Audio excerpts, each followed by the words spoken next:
भगवान सिर्फ आध्यात्मिक सफलता पाने में सहायता करते हैं, भौतिक सफलता पाने में भी? अगर चाहे तो भौतिक सफलता भी देते हैं, ना चाहे तो नहीं देंगे, क्योंकि भगवान की आराधना झूठी वस्तु नहीं देती। अब आप बताइए कि आपने भगवान की आराधना की, आपको पूरी विश्व की जो जो चाहत किए वो सब मिल गए, फिर इसके बाद मरने का समय आया तो आपके पास क्या वस्तु जाएगी? तो ऐसी वस्तु सत्य सच्चिदानंद भगवान की आराधना से मिलना सौभाग्य है क्या? अब हमारी बात बताओ। सुंदर पति मिल गया आराधना की, सुंदर पुत्र मिल गए, मकान बढ़िया बन गया, कई गाड़ियां हो गई, इसके बाद हमारे मरने का समय आ गया तो जो हमारा तन था वो भी छूट गया और सब छूट गया, तो बोलो तुम्हारे पास बचा क्या? यदि भगवत आराधना का फल लौकिक उन्नति केवल मानी जाए तो मरने के बाद फिर क्या बचा हमारे पास? तो झूठा ही तो रहा। तो भगवान सच्चिदानंद अपने भक्त को झूठे पदार्थ नहीं देते, जब वो मांगता है तब फिर दे देते हैं। जैसे एक दिन द्वारिका में रुक्मिणी जी महालक्ष्मी का अवतार है, द्वारिकाधीश भगवान को भोग अर्पित किया तो ऐसे करके ऐसे हो गए। तो रुक्मिणी जी ने देख लिया कि ये स्थिति तब होती है प्रभु की जब कोई भक्त भूखा होता है। तो उनका प्रभु ऐसे से मुझे पता ये तो चल गया कि कोई भूखा है, पर कौन ऐसा भक्त है जो आपका भक्त है और भोजन नहीं मिला? तो उनका कहा सुदामा, कई दिन हो गए उसके घर में भिक्षा ही नहीं मिली। तो कहा प्रभु आपका भक्त और मैं आपकी सेविका हूं, आप आदेश कीजिए लोक की लोक संपत्ति वहां पहुंचा दूं। तो कहा वो इच्छा रहित है, इसलिए मेरी सामर्थ्य काम नहीं करेगी। भक्त इच्छा करे लौकिक वस्तु की तो मैं दे सकता हूं, अगर वो कामना ना करे तो प्रभु अब दोबारा हम ये नहीं देख सकते कि आप ऐसे दुखी हो जाए। तो उन्होंने कहा कि आप जाओ और इच्छा पैदा करो। तो बोले सुदामा के तो हृदय में पैदा ही नहीं कर सकते, क्योंकि जो निष्काम हृदय है, जहां भगवत प्रेम है, वहां इच्छा नहीं। श्री कृष्ण श्री कृष्ण श्री कृष्ण इतने में मगन रहते सुदामा जी।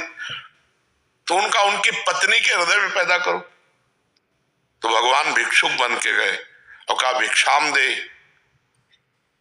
और उनकी पत्नी तो परेशान हो गई कि अतिथि आया, साधु आया दरवाजे, और कैसे बतावे कि आप खुद कई दिन से भोजन ना हमें मिला, ना बच्चों को मिला, ना पति को, और सुदामा जी भिक्षा करने गए थे तो मिलता ही नहीं था। उनकी पत्नी निकली और कहा कि हम सूतक में हैं। सूतक दो प्रकार का होता है, एक बच्चा जन्म होने पर और एक मरण होने पर। तो उनका जनना या मरना भगवान ही तो है ना। तो उनका जनना मतलब जन्म हुआ है, तो बोले 10 दिन बाद आ जाएंगे। बोले नहीं कभी मत आना, हमारे यहाँ ऐसे बालक का जन्म हुआ है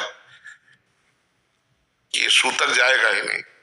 बोले क्यों मजाक करते? बोले हाँ हमारे यहाँ दरिद्रता का जन्म हुआ है, कि अर्थात हमारे पास कुछ नहीं कि हम आपको दे सके। तो उनका कैसी बात करते हैं, आपके पति के मित्र है द्वारिकाधीश, जिसके भगवान द्वारिकाधीश मित्र हो उसकी ये हालत हो। आप कभी अपने पति से कहा?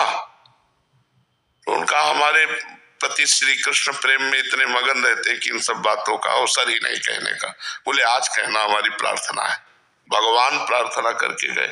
तो उनकी पत्नी इंतजार करे जब सुदामा जी आए, तो उनका क्या मिला भिक्षा में?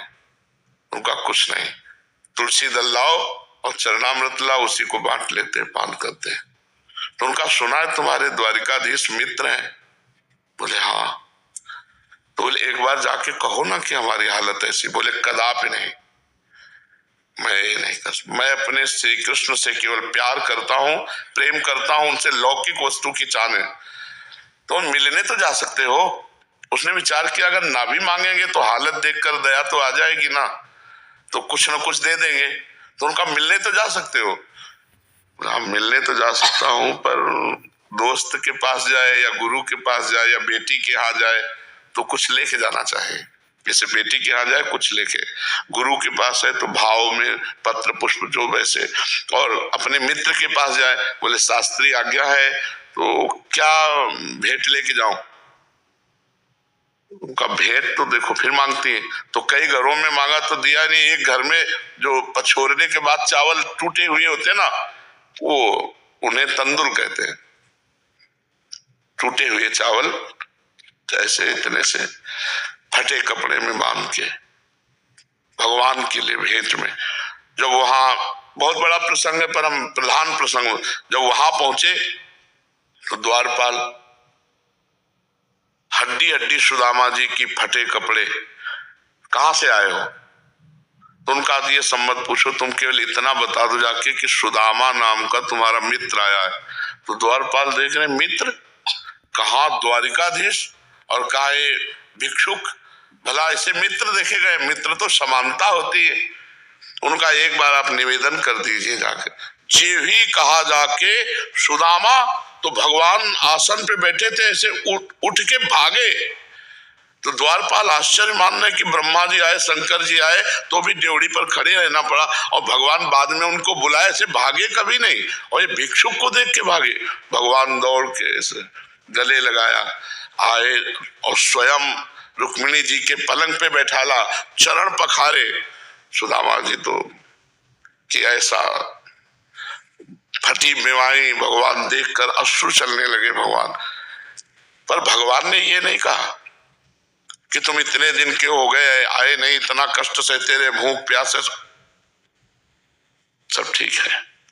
भगवान लौकिक संपत्ति की कुशल मंगल नहीं पूछते, भगवान आध्यात्मिक संपत्ति की कुशल